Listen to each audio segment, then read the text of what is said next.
வணக்கம். நம்ம ராணிப்பேட்டை யூடியூப் சேனலுக்கு சிறப்பு விருந்தினராக ஆற்காடை சேர்ந்த கானா கவி நம்ம இடத்துல வந்திருக்காரு. சார் வணக்கம். வணக்கம். இந்த கானா கவின்னு பேர் வந்தது, உங்களுடைய இந்த கானாவுக்கு போனது உங்களுடைய எந்த மாதிரியான நீங்க இந்த கானாவை தேர்ந்தெடுத்தீங்க? நாங்க சின்ன வயசுல இருந்தே நம்ம பாடல் மொழிய ஒரு ஆர்வம், பாடல் பாடணும் எழுதணுன்ற ஒரு ஆர்வம் இருந்தது. அப்போ அதுக்கு இந்த கானா துறை ரொம்ப சரியா இருந்தது. ஏன்னா அதுலதான் நம்மளே பாடல் எழுத முடியும், நம்மளே பாட முடியும், இண்டிபெண்டா ஒரு பாடலை ஆல்பம் தர முடியும். அதனால இந்த துறையை தேர்ந்தெடுத்தோம். இப்ப பாத்தீங்கன்னா நீங்க ஒரு 15 வருஷம் மேல இருக்குன்னு நினைக்கிறேன். அப்ப பாத்தீங்கன்னா இப்ப சென்னையில இருக்கிற கானாக்கே பாத்தீங்கன்னா நீங்க தான் லிரிக்ஸ் பாடலை எழுதி கொடுன்னு ஒரு கேள்வி கேட்கறாங்க எல்லாருமே. அது உண்மைங்களா? சென்னையில இருக்க எல்லாருக்கும் இல்ல, ஆனா முக்கியமான பாடல்களா நான் எழுதியிருக்கீங்க. உண்மைதான் அது. உண்மைதாங்களா? ஆமா, நம்ம பாடல் நிறைய ஹிட் பாடல்லாம் இருக்கு. நிறைய பாடகர்களுக்கு நான் பாடல் எழுதியிருக்கேன். சூப்பருங்க. ஏன்னா இப்ப நம்ம ராணிப்பேட்டையில இருந்து நீங்க எழுதி கொடுங்க, ஒரு சில கானாக்கு நீங்க எழுதி கொடுத்துறீங்க, பாட்டுல ஹிட்டா இருக்கு. ஒரு குறிப்பா பாத்தீங்கன்னா நீங்க இந்த பாதிரி இவ்வளவு உங்களுக்கு கஷ்டம் இருந்தது இந்த கானாவை தேர்ந்தெடுத்து. ஏன்னா ஒரு 15 வருஷமா பஸ்ல எல்லாம் போன வரணும், உங்களுக்கு எவ்வளவு எப்படி உங்களுக்கு இந்த பாதை எப்படி இருந்தது? ஆரம்பத்துல ரொம்ப சொல்லணும்னா ரொம்ப கஷ்டமா தான் இருந்தது. ஏன்னா கானா அவ்வளவு எளிதா இங்க மக்களிடத்துல அப்ப சேரல. நம்மளுக்கும் ரொம்ப தெரியாது.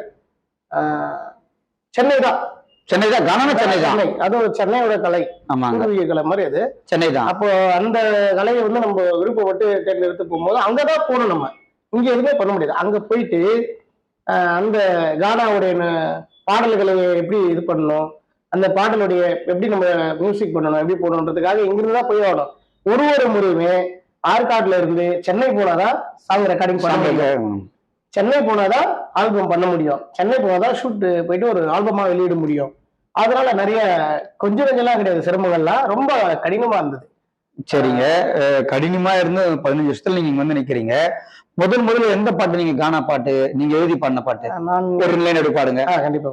ஃபர்ஸ்ட் நான் ஒரு பாடல ரெக்கார்டிங்ல பாடுறது பாத்தீங்கன்னா ஒரு டெலிபிலிமுக்கு பாடினேன். சரிங்க. அது டெலிபிலிம் சாங். எப்படி அந்த பாட்டு ரொம்ப ஹிட் ஆச்சுங்க? எப்படி இருந்தது? அது அப்போ ஒரு டெலிபிலிம் எடுத்தாங்க, 1 hour படம்.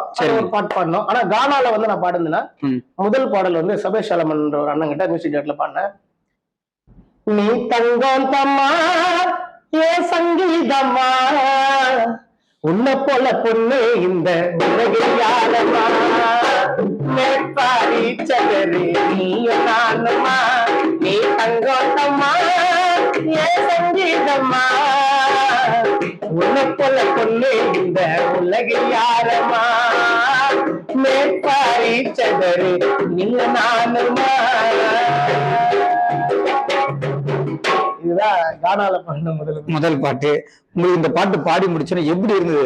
நம்ம சிகரத்தை தொடுவோமா, இல்ல எப்படி இருந்தது, இல்ல ஃபெயிலியர் ஆகுமா, எப்படி இருந்தது? பாடிட்டோம், ரெக்கார்டிங் பாடி இருக்கோம். நம்ம ஒரு ரெக்கார்டிங் தியேட்டர்ல நின்று பாட்டு பாடி போட்டு மைக்கு முன்னாடி நின்று பாடி இருக்கோம். ஏன்னா எல்லாமே ஒரு திரைப்படத்துல பார்த்ததுதான். ரெக்கார்டிங் தியேட்டரா இருக்கட்டும், மைக்கா இருக்கட்டும், ஒரு எல்லாமே திரைப்படத்துல பார்த்ததை ஃபர்ஸ்ட் டைம் நம்ம ஹெட்போன் போட்டு ரெக்கார்டிங் பாடுனதே ஒரு சந்தோஷமா தான். உங்க ஃப்ரெண்ட்ஸுங்க வீட்டுல அம்மா எல்லாம் எப்படி சொன்னாங்க இந்த பாட்டு ஏன் தேர்ந்தெடுத்துல பாடல் எல்லாமே எல்லாருக்கும் பிடிக்கும். எல்லாருக்குமே பிடிச்சது. நான் பாடிட்டவங்க நிறைய சந்தோஷப்பட்டாங்க. ஃப்ரெண்ட்ஸுங்க என்ன சொன்னாங்க, அம்மா என்ன சொன்னாங்க? அம்மா ரொம்ப சந்தோஷப்பட்டாங்க. எனக்கு நண்பர்கள் நிறைய பேர் தண்ணி இருக்கு, எல்லாமே அப்போ ஆச்சரியமா பார்த்தாங்க. வேற ஒண்ணு இல்ல. ஆற்காடு கானா கவி, ஆற்காடு கானா கவி, எங்க பார்த்தாலும் ஆற்காடு கானா கவி தான். ஆச்சரியமா இருந்தது. கானா பாட்டு பண்ணிருக்காரா நம்ம ஊர்ல இருந்து அப்படின்ட்டு ஒரு ஆச்சரியமா பார்த்தாங்க. நம்ம அண்ணா ஒருத்தர் இருந்தாரு இன்பராஜன்ட்டு, அவருக்காக நான் ஒரு ட்ரிபியூட் சாங் அப்ப பண்ணேன். அது 2 பாட்டுமே ஒன்னா பண்ணது ஒரே நாள்ல. ஆகஸ்ட் மாசம் 29ஆம் தேதி. என்ன பாட்டு பண்ணீங்க? அவருக்கு ஒரு பாட்டு பண்ணேன். ஒரு லைன் போடுங்க அப்படியே. அண்ணன் கோட்டைக்குத்தான் அண்ணன் கிங்குடா, குணத்துல இவரு தானே வெள்ள தங்குடா, அண்ணன் கோட்டைக்குத்தான் அண்ணன் கிங்குடா, குணத்துல இவரு தானே வெள்ள சங்குடா, வரசி பார்க்காத சக்க தங்கடா, இருக்கிற அதிரும் பாடூர் எங்கடா, அநேக வரமணியோட்டு அநேக சொத்து வரமணியோட்டு. இது 2 பாடலே ஒரே டைம். பயங்கரமா. அடுத்து இருக்கிற ஒரு முக்கியமான கேள்வி, நம்ம தமிழகத்துல வந்து பாத்தீங்கன்னா லேடி சூப்பர் ஸ்டார் நயன்தாரான்னு சொல்லுவாங்க.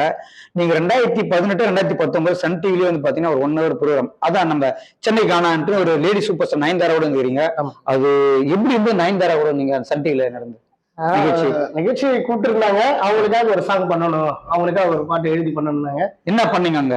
உடனே எழுதி என்ன பாட்டு பண்ணீங்க பாடுங்க. ட்ரீம் கேர்ள் ஹீரோயின் கலக்குறாங்க பாரு, லேடி சூப்பர் ஸ்டார் எங்க நடனம் என்றாரா, இல்லாத காட்டினாங்க ஹாலிவுட் கையில, நெட்டி இருக்குதுங்க இவங்களோட கையில, பார்பிடால் நயனே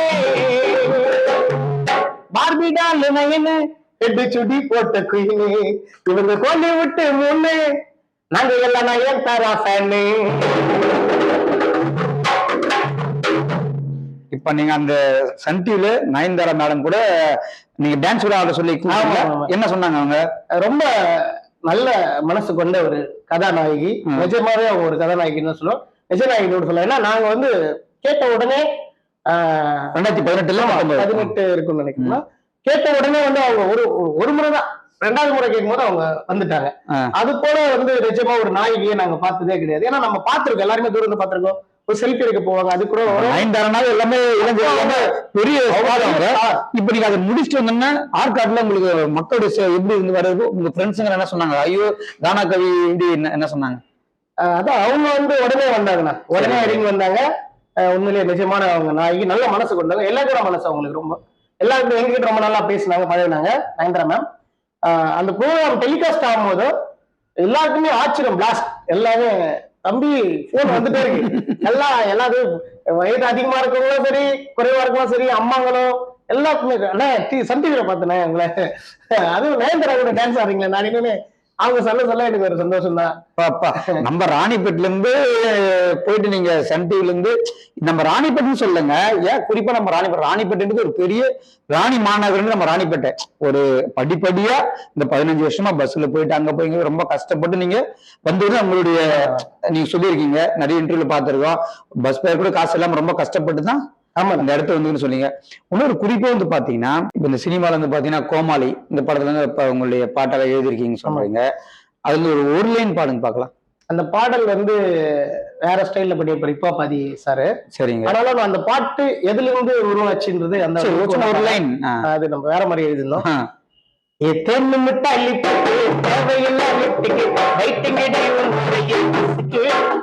எப்போதுமே சச்சினே எல்இடியா சின்ன ஏஞ்சலாட்ட இருக்குது நச்சு போன வச்சுன்னு செல்ஃபியத்தான் நச்சுன்னு போட்டோ லைக் உயிரிப்பிச்சுன்னு ஆறு மாறு ரேஞ்சில வச்சுன்னு இருக்கேன் அழகான ராங்கில்ல செல்லடாத பப்பிய நான் மாறணும் தூங்கும் போது ஆகணும் எங்கிருக்கிற உனக்காக இல்லம்மா நீ சீக்கிரமா கேட்டுதான் சொல்லம்மா அல்ல தடி மாறி என்ன யாரு எல்லாம் மாறி செம்மையா இருந்த சிரிச்சு உடம்ப.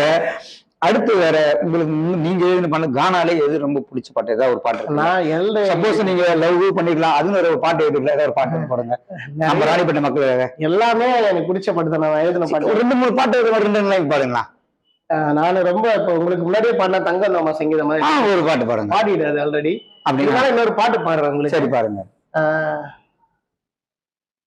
ரொம்ப ஃபீலிங்கான சாங், அது ரொம்ப பிடிக்கும். உன் பிரிவு தாங்கல என் விழிகள் தூங்கல போல காத்து வந்த என்னோட ஏஞ்சல காலம் பிரிச்சது உன்னைத்தானே செல்லமே நான் நிக்கிற திக்கு தேச இல்லாமே காலம் பிரிச்சது உன்னைத்தானே செல்லமே நான் நிக்கிற திக்கு தேச இல்லாமே பிரிவு தாங்கல என் விழிகள் தூங்கல போல காத்து வந்த என்னோட எங்கள் காலம் பிரிச்சது உன்னைத்தானே செல்லமே நான் நிக்கிற திக்கு தேச இல்லாமே.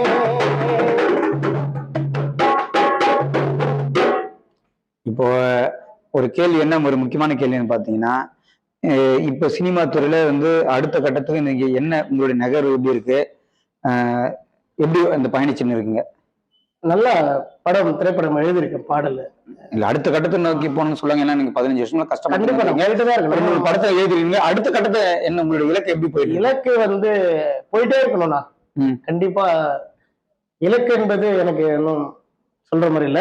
ஆனா நான் தொடர்ந்து பயணிச்சே இருக்கணும். நான் ரொம்ப விரும்புற துறை, நான் விரும்புற எழுத்து, இதை வந்து நான் தொடர்ந்து மக்களுக்காக எனக்கு முதல்ல அதுல ரொம்ப விருப்பம் இருக்கு. என்ன நானும் விரும்பி செய்யறேன், மக்களே அதை விரும்ப வைக்கணும். இதுதான் என்னுடைய இலக்கு. சரி, இப்ப நீங்க இங்க இருந்து போயிருக்கீங்க. சென்னையிலயும் சரி, நம்ம ராணிப்பேட்லயும் சரி, உங்களுக்கு எந்த அளவுக்கு வரவேற்பு இருக்கு? நல்லா இருக்குண்ணா வரவேற்பு. மக்கள் வரவேற்பு கொடுத்தானே நம்ம இங்க வந்திருக்கோம். இப்ப நிறைய கச்சேரி எல்லாம் உங்களுக்கு எல்லாம் போயிட்டு இருக்கீங்களா? கச்சேரி நிறைய கச்சேரி பண்ணிருக்கோம்னா, நிறைய கச்சேரிஸ் வந்தது. ஆனா வந்து பாத்தீங்கன்னா ஆரம்ப காலகட்டத்துல முதல்ல நம்ம வந்து என்ன நம்ம போய் எழுத தெரியும் பாட தெரியும்னாலும் நான் இரங்கல் கானாக்கள் பாடிதான் வந்து காணாவே பண்ணிருக்கோம். அதை பாடிதான் வளர முடியும். முதல்ல ஒரு கானா சிங்கர்னா முதல்ல நீங்க எப்படி வேணா பண்ணலாம், ஆல்பம் பண்ணிடலாம் ஈஸி. ஆனா உண்மையா கானா எங்க இருந்து கத்துக்க முடியும்னா அங்கிருந்து தான் கத்துக்க முடியும். மைக் இல்லாம வெறும் இந்த மாதிரி ஒரு டோலாக் பிளேயர் வச்சு ஒரு மைக் இல்லாம பாடுறதா கானா. அந்த தொண்டெல்லாம் உங்களுக்கு வெளியில பயங்கரமா இருக்கும். கண்டிப்பா இருக்கும். நைட்டு ஃபுல்லா பாடி இருப்போம் இப்பெல்லாம். இப்போ வந்து மாடர்னா பண்ணிட்டோம். இப்போ வந்து நாங்க வந்து எல்லாமே ஆடியோ சிஸ்டம் எல்லாம் போட்டுதான் பண்றோம். இது கலை வளர்ந்துட்டே வருது. இந்த கலை வந்து வளருது. ஆனா அப்போ வந்து இன்னைக்கும் சாதாரணமா பாடுறோம். இருந்தாலும் அங்கிருந்து வந்த ராவான கானா இந்த டோலாக் வச்சு பாடுறதா தொண்டல வலிக்கும். அதான் அடுத்த கட்டம் வந்து பாத்தீங்கன்னா சினிமாக்கு ஏதாவது உங்களுக்கு தேடி வந்திருக்க வாய்ப்பு, திருப்பி இந்த 2-3 படம் எழுதலாம் வேற என்ன வாய்ப்புகள்? இல்ல, நான் ஆல்ரெடி எழுதியிருக்கோம். அதுக்கப்புறம் அதெல்லாம் வந்துச்சுன்னா இன்னும் கொஞ்சம் வர நம்புறோம். நல்லா இருக்கும். நல்லா உங்களுக்கும் கொஞ்சம் நல்லா இருக்கும். அடுத்த கட்டத்தை நோக்கி போலாம். இப்ப நீங்க அடுத்து வந்து பாத்தீங்கன்னா உங்களுக்கு வந்து இப்ப பெரிய பெரிய கச்சேரி எல்லாம் வந்து நீங்க உங்களை கூப்பிடுறாங்களா? எப்படி இருக்கு அந்த வாய்ப்புகள்? எப்படி இருக்கு? கூப்பிடுறாங்க. நம்ம எல்லா தமிழ்நாடு ஃபுல்லா கச்சேரி அதை போயிட்டு இருக்கீங்க. தமிழ்நாடு முழுவதுமே நம்ம கச்சேரி பண்ணிதான் இருக்கீங்க. இந்த கலை நம்மளுக்கு அந்த விஷயத்த கொடுக்குது. நம்ம ராணிப்பேட்டை மக்களுக்காக இந்த யூடியூப் சேனல்ல ஒரு நல்ல ஒரு கானா சாங்க, நல்ல ஒரு ஆடல் பாடல நீங்க ஏன்னா சன் டிவில இந்த ஜி தமிழ்ல எல்லாம் பார்த்திருக்கோம். நல்லா நீங்க உங்களுக்கு எப்பயுமே பார்த்தா பாட்டு பாடி டான்ஸ் எல்லாம் ஆடுவீங்க. நம்ம ராணிப்பேட்டை யூடியூப் சேனல் ஒரு நல்ல ஒரு பாட்டு பாடி டான்ஸ் மாதிரி நல்ல ஜாலியா அஜால் குஜால் ஒரு ஜாலியா ஒன்று எடுத்துன்னு போவாங்க பார்க்கலாம். கண்டிப்பா போடுங்க. பாடல் ஒண்ணு புதுசா வெளியிட போறோம். சரிங்க. அந்த பாட்டு எல்லாம் ஜாலியா இருக்கும். ஜாலியா போடுங்க. ஏன்னா நம்ம ராணிப்பேட்டை மக்கள் எல்லாம் வந்து அப்படியே சும்மா டான்ஸ் எல்லாம் பாடுவாங்க. அது உங்களுக்கு வந்து நிறைய பேர் டான்ஸ் எல்லாம் ஆடுவாங்க பாட்டு கேட்டு. நம்ம மக்களுக்கு கொஞ்சம் போடுங்க. காட்டு குத்த கிட்டு இது என் கொள்ளுடா காலவாரி விட்டு சண்டை தேவல கட்டி நானும் பாட்டு வந்தா மைக்க தேவல பழ சொல்லு அது வரைக்கும் பழ சொல்லு அது வரைக்கும் பாட்டுறத நிறுத்த மாட்டேன் என்னாலும் சொன்னாலும் பொட்டி எண்ணி ஓரந்தல்லு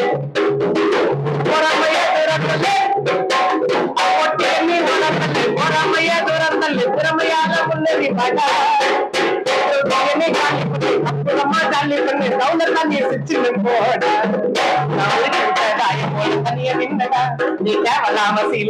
வேலை வந்தடா. எல்லாருமே நல்லவன் நினைச்சு பழகுனா, எல்லாருமே நல்லவன் நினைச்சு பழகுனா, எல்லாருமே நல்ல முஞ்சி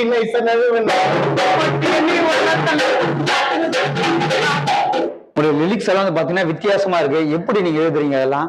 ஆமா, அது தொடர்ந்து புத்தக வாசிப்பு, அதே போல எனக்கு லிரிக் எழுதுற ஆர்வம் வித்தியாசமா இருக்குன்னா, இது வந்து என்னன்னா இந்த நம்ம வட்டார வழக்கு, இந்த மாவட்டத்தோட வட்டார வழக்கு நம்மளுடைய சொற்கள் இருக்கும். என்ன நம்மளுடைய வட்டாரம்?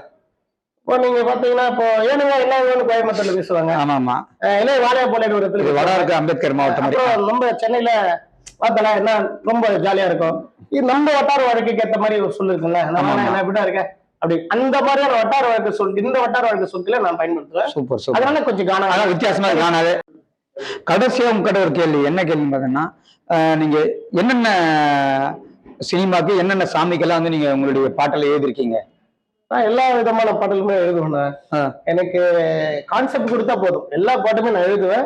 அதாவது காதல் படலாம் சரி, இல்ல காதல் தோல்வி, மற்றபடி ஒரு கருத்து பாடலாம் எழுதுவேன், சோக பாடலாம் எழுதியிருக்கேன். சாமி பக்திலாம் நம்ம பாட்டு நீங்க கானா கவி ஐயப்பன் சாங் எல்லாம் போட்டீங்கன்னா அந்த பாட்டு நல்லா நம்ம ஐயப்பன் சாமிக்கு மட்டும் தான் எழுதிருக்கீங்களா? ஐயப்பன் எழுதிருக்கேன், அம்மன் எழுதிருக்கேன், முருகர் எழுதிருக்கேன், மாதாமா எழுதிருக்கேன். எல்லாம் எந்த எந்த கண்டென்ட் கொடுத்தா நான் எழுதுவேன். எனக்கு எல்லாமே ஒண்ணுதான். சரிங்க, சூப்பர். எழுத்து வந்து எல்லா டிவிஷனல் மட்டும் இல்ல, எல்லாமே நான் எழுதிருக்கேன், எழுதுவேன். அப்ப நம்ம ராணிப்பேட்டை மாவட்டத்தில் ஒரு பெருமைக்குரிய ஆளா இருக்கிறீங்க. நல்லா பண்ணணும்னு நினைக்கிறேன். ஆமா, நம்ம ராணிப்பேட்டை யூடியூப் சேனல்ல உங்களுக்கு வாழ்த்துக்கள், நான் ரொம்ப வாழ்த்து தெரிவிக்கிறேன். ஏன்னா நீங்க பாருங்க, அதான் ரொம்ப சந்தோஷமா இருக்கு. சினிமா துறை மட்டும் இல்லாம எல்லா சாமி, நான் எந்த சாமி ஏறா பாட்டு எழுதுன்றீங்களே, சூப்பருங்க. ஒருத்தருக்கு நான் இந்த சாமி எழுதுனா நீங்க எல்லா சாமி எழுதுறீங்க, வாழ்த்துக்கள்ங்க. அதெல்லாம் எழுதணும், சாமி மட்டும் கிடையாது. சரிங்க. நம்ம கருத்தான பாடல்கள் தான் இருக்கும். இன்னொரு முக்கியமான விஷயம் என்னன்னா, நான் இந்த கானா துறைக்கு வந்து இது வரைக்குமே என்னோட கொள்கை, நான் வந்து எப்படி புரட்சி பாடலாம் நிறைய எழுதியிருக்கேன். ஆனாலும் எந்த விதமான ரவுடிசம் பாட்டு, ட்ரக்ஸ் பத்தின பாட்டுகள், போதை வஸ்துகள் பாட்டுகள், அதை சார்ந்த எந்த துறையான பாடல்களும் நான் எழுதும் பாடம் இல்ல, எழுத மாட்டேன், பாடவும் மாட்டேன். அது எவ்வளவு பெரிய ஸ்டேஜ் இருந்தாலும் நான் பாட மாட்டேன். அதை நான் இன்னும் வரைக்குமே கடைபிடிச்சிட்டு வரேன். ஏன்னா கலை மக்களுக்கானது. ஒண்ணு நான் மக்களை மகிழ்விக்கணும், இல்ல மக்கள்கிட்ட அழ வைக்கணும், இல்ல மக்கள்கிட்ட சிரிக்க வைக்கணும், சிந்திக்க வைக்கணுமே தவிர அவர்களை ஒருபோதும் நான் தவறான வழியில் தள்ளிடக்கூடாதுன்றா என்னுடைய. இது வரைக்கும் நான் பண்ணதில்லை. நான் வந்து எவ்வளவு பெரிய ஆளாகனாலும் பரவாயில்ல, சாதாரணமாவே கடந்து வச்சிருந்தாலும் பரவாயில்ல, இல்ல இதோட முன்னேற்றாலும் பரவாயில்ல, நான் அதை பண்ணிதான் முன்னேறணும். நான் பண்ண மாட்டேன். எனக்கு மற்றவங்க பண்றாங்கன்னா அது அவங்க இருக்கும், நான் பண்ண மாட்டேன், பண்ணதில்லைன்னா. பாப்பா, நம்ம ராணிப்பேட்டை யூடியூப் சேனல் வந்து பாத்தீங்கன்னா ஒரு தெளிவான பதிலே தம்பி தந்திருக்காரு. என்னதுன்னா, எனக்கு எவ்வளவு பணம் கொடுத்தாலும் சரி, போதை பாட்டு ஒருத்தர் எதுவுமே தெளிவா ஓப்பன் ஸ்டேட்மெண்டா கொடுத்துருக்காரு. இது நம்ம ரொம்ப சந்தோஷமா இருக்குதுங்க. அவர் சீக்கிரத்துல வந்து பாத்தீங்கன்னா நிறைய சினிமால வந்து அவரு போய் பாடணும், பாட்டு எழுதணும்னா நம்ம தமிழ்நாட்டு மக்கள் மட்டும், நம்ம ராணிப்பேட்டை, நம்ம ராணி மாநகரத்துக்கு எங்க ராணி மாவட்டம் சரி, ஆற்காடு சொன்ன மாதிரி ராணிப்பேட்டை மாவட்டம், ராணிப்பேட்டையில ஆற்காடு தொகுதியில கானா கவி பெருமை. என் ஊரு ஆற்காடு. ஆற்காடு நம்ம ராணிப்பேட்டை மாவட்டம், ராணி மாநகரம் தம்பி, ராணிப்பேட்டை ஆற்காடோ ஒண்ணுதான். சீக்கிரத்துல அவர் வந்து நல்ல ஒரு சினிமா துறையில வரணுங்க. ஏன்னா இது ரொம்ப சந்தோஷமா இருக்கு. அதே மாதிரி நான் பெண்களை வந்து எந்த பாடலையும் கொச்சப்படுத்தி நான் எழுதுனதில்லை இது வரைக்கும். பெண்கள் நாட்டு கண்கள் இல்ல, நான் எழுத மாட்டேன். நீங்க யதார்த்தமான பாடல்களை பாத்தீங்கன்னா ஒரு ஜாலிக்காக பண்ணுவாங்க, யாரும் வந்து வேணும்னே பண்ணது கிடையாது. ஜாலிக்காக எழுதிருப்பாங்க, நான் அது கூட நான் எழுத மாட்டேன், தவிர்த்துருவேன். பெண்களை வந்து ஏதோ ஒரு எந்த விதமான இது ஆண்கள் மட்டும் எழுதுல, அதான் கேள்வி வருது இல்ல. ஆனா ஆண்கள் மட்டும் இல்லைன்னா ஏன் பெண்கள்னா அவங்கள மட்டும் போக்கஸ் பண்ணி ஏதோ ஒருத்தரை வந்து கலாச்சி ஒருத்தரை சிரிக்க வச்சிடக்கூடாது, எல்லாரையும் சிரிக்க வைக்கிற மாதிரி தான் பண்ணலாம். சூப்பர் சூப்பருங்க. நம்ம ராணிப்பேட்டை யூடியூப் சேனலுக்கு நிறைய வேலைகள்லாம் விட்டுட்டு நம்ம ஒரு போன் அடிச்சோம், தம்பி நீங்க கொஞ்சம் வந்து இது மாதிரி இன்டர்வியூ உங்களுக்கு கொடுக்கணும்னு. உடனே நான் மட்டும் வரல, என்னுடன் இவர் வந்து வாலாஜா பகுதி சார்ந்தவர். சூப்பர். இவர் வந்து இன்னொரு சின்ன இதுதான். தம்பி வந்து இந்த பகுதியில வந்து டோலாக் இசை கலைஞர்கள் மிக மிக குறைவு. அதுல பாத்தீங்கன்னா எனக்கு தெரிஞ்ச டோலாக் பிளேயர்ஸ் பாத்தீங்கன்னா இந்த பக்கம் திமிரி சவுந்தர், தம்பி வாலாஜா ஸ்ரீநாத், டிங்குன்னு ஒரு தம்பி இருக்காரு, நிரஞ்சன் ஒரு பேரு, அப்புறம் இன்னொரு சில, இவங்க தான் ரொம்ப சொற்பமான கலைஞர். ஏன்னா பாடகர்கள் நிறைய உருவாயிட்டாங்க இந்த பகுதியில. எங்களோட ஆசை அதுதான், பாடகர்கள் உருவாகணும்ட்டு. ஆனா டோலாக் பிளேயர்ஸ் வந்து கம்மியா இருக்காங்க, உருவாகல.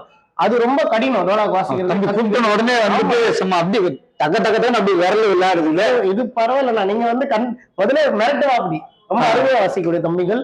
இவங்களை பார்க்கும்போதுதான் எங்களுக்கு இந்த ஒரு கடைசியா ஒரு நடனம் மாதிரி ஒரு நல்ல மக்கள், நம்ம ராணிப்பேட்டை மக்கள், நீங்க எப்ப எல்லா நிறைய சேனல்ல, சன் டிவில, ஜி தமிழ்ல நீங்க டான்ஸ் ஆடி இருக்கிறீங்க, நம்ம பாதையை தேர்ந்தெடுத்திருக்கீங்க. இப்ப அடுத்த கட்டத்தை நீங்க எப்படி எடுத்துன்னு போறீங்க, எப்ப உங்களுடைய எப்படி இருக்கு அந்த கானா? எல்லாருமே கலைன்னு சொல்லிட்டேன் ஆல்ரெடி. ஆனா நான் வந்து எனக்கு இந்த பயணத்துல வந்து கூட இருந்த இன்னும் நிறைய போக வேண்டியது இருக்கு. ஆனாலும் இவ்வளவு நாள் நான் வர்றதுக்கு காரணமா இருந்த அன்பு தம்பி பெரம்பூர் கானா அருண், ஏன்னா அவர் ரொம்ப மிக முக்கியமானவர் நம்மளுடைய இதுல. என்னோட தம்பி ஃபர்ஸ்ட் நவீன்ற தம்பி, அப்புறம் எனக்கு முதல் வாய்ப்பு கொடுத்த அண்ணன் வின்சென்ட் அண்ணன், என்னுடைய முதல் இசையமைப்பாளர் ரெனி, அதே போல மியூசிக் டைரக்டர்ஸ் பாத்தீங்கன்னா சபேஷ் ஆலமன் அண்ணன். எனக்கு சப்போர்ட்டா இருக்கிறது பாத்தீங்கன்னா ரொம்ப ரொம்ப சப்போர்ட்னா அது ராஜர்ன்ற ஒரு மியூசிக் டைரக்டர் தான் அவரு. அப்புறம் அண்ணன் ஷாஜகான் இசையமைப்பாளர். இது மாதிரி நிறைய பேர் இருக்காங்க நம்ம லைஃப்ல. கூட இருந்த என்னுடைய தோழர், அருமை தோழர் கானா மைக்கேல், கானா ராஜவேல், நிறைய பேர் இருக்காங்க. தம்பிங்க கானா டேனி, கானா பூமணி, கானா பகவதி, கானா கார்த்தி, அவர் ஒருத்தர் தவறிட்டாரு. அந்த மாதிரி நிறைய பேர் என்னோட இந்த பயணத்துல இருந்திருக்காங்க. தொடர்ந்து நம்ம இந்த பயணத்துல தான் இருக்க போறோம். கொஞ்சம் எல்லாருக்குமே வளரணும்னு ஆசை இருக்கும், நம்மளுக்கும் அந்த ஆசை இருக்குது.